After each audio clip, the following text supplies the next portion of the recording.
Affect Autism, 10 years and counting, committed to autism advocacy, empowering you with DIRFloortime. Welcome to the We Chose Play podcast. As we celebrate 10 years of Affect Autism, let's revisit some of our older blog posts, giving them a fresh update. In this episode, you'll hear a renewed version with updated insights and new perspectives. Let's dive in. You're listening to the We Chose Play podcast from Affect Autism, where affect is the #1 tool we use in supporting development through playful interactions. Starting DIRFloortime with your child. Step 1 is the sensory processing profile. October 30th, 2015. Yay! After a few weeks of defining what the DIRFloortime approach is all about, it's finally time to put it into practice. Here's how our family started floor time. First, you need to know your child's individual profile. We discussed the individual profile a few blog posts back. How we interpret the world through our senses determines our sense of security in the world and how regulated we are. This, in turn, affects where we are developmentally in any moment. In order to support our children developmentally, the D, within our warm and nurturing relationship, the R, we need to understand their sensory systems, part of the I. So let's figure out how to do that. A good sensory integration trained occupational therapist is ideal to explore your child's sensory system with you, and they can help with activities that can support your child. At the blog post, there's a dark blue square with a link to Dr. Stanley Greenspan explaining sensory profiles. He gives us such a rich description of the regulatory sensory processing issues in children on the autism spectrum. Also, if you haven't had a diagnosis yet, you might wonder, how do I know if my child is on the autism spectrum? You might want to pause and look at some of the screening questions from Autism Ontario with a link to the screening tool at the blog post. Also on the blog post is a link to a sensory profile checklist from the STAR Institute in Colorado. Please look it over and complete it with your child in mind. When you have a good idea of your child's individual processing differences in each of the areas of sensory processing, you can use the profile to modify your child's environment to support these processing tendencies in order for your child to be present and attentive.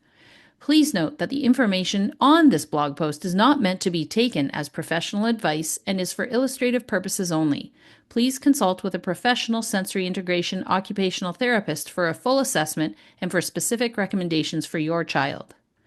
It is very important to note that your child may have aspects of being both overly sensitive and under-responsive to sensory input within the same sense and across senses, and that can vary in different situations. For instance, our son both craves certain types of tactile input and is overwhelmed by touch in other ways, and none of it is set in stone. It depends on who he is with, how his regulation is in the moment, where he is, etc. This is why we call this individual differences. Each child is unique, and we modify our interactions based on their profile in each moment. For these reasons, the old terms, hyposensitive and hypersensitive, are no longer accurate to use to describe a person's profile, as they vary so much across situation and environment. Balance, the vestibular sense. Your child may need to move to feel safe and regulated in some situations, or may need to stay put to feel safe and regulated in certain situations.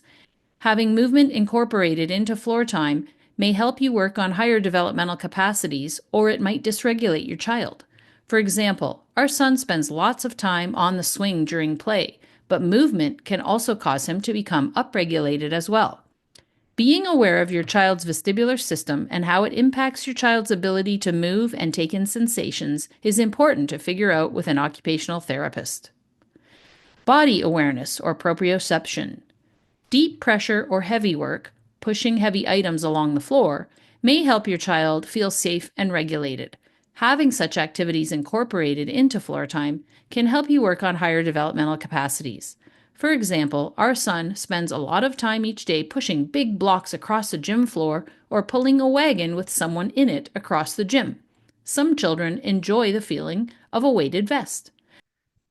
Some children need to feel grounded and in control of what happens to their body to feel safe and regulated.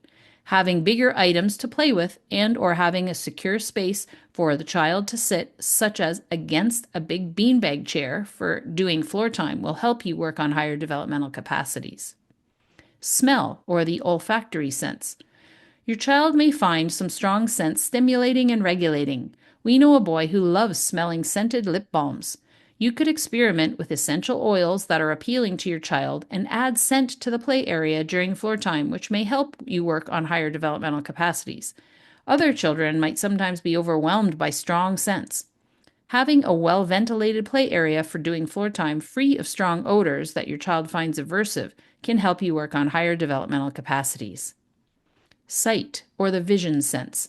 Your child might love to watch things move. At the same time, rooms with ceiling fans or other visual distractions, including other people moving around, could make it more difficult to work on higher developmental capacities because your child will be paying attention to the movement.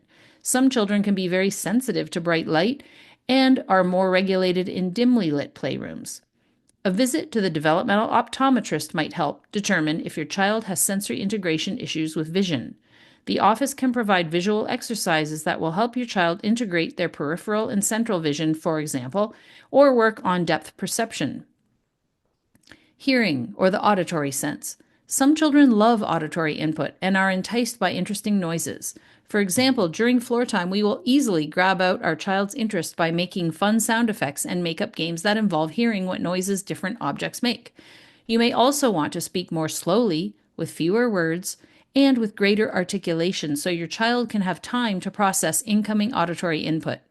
Other children might seem very sensitive to loud noises, so having a quiet play area for doing floor time will help you work on higher developmental capacities. Different situations can provoke sensitivities to auditory sensations over others. Gustatory, or the taste sense. Children have varying aversions to textures and consistencies of foods, and it can drastically affect their capacity to eat certain foods. Please see the podcast on feeding for more information. Touch, or the tactile sense. Individuals might enjoy different tactile input and can find certain textures regulating and others aversive. You may want to include sensory toys that have a lot of texture in your floor time sessions. You can include a variety of tactile input in play, including Play-Doh, goopy substances, water, pine cones, rocks, sand, etc., so your child can satisfy this need in order for you to then work on higher developmental capacities. Some individuals can be very sensitive to tactile input at other times and will become easily dysregulated if touched or given uncomfortable textures or substances in play.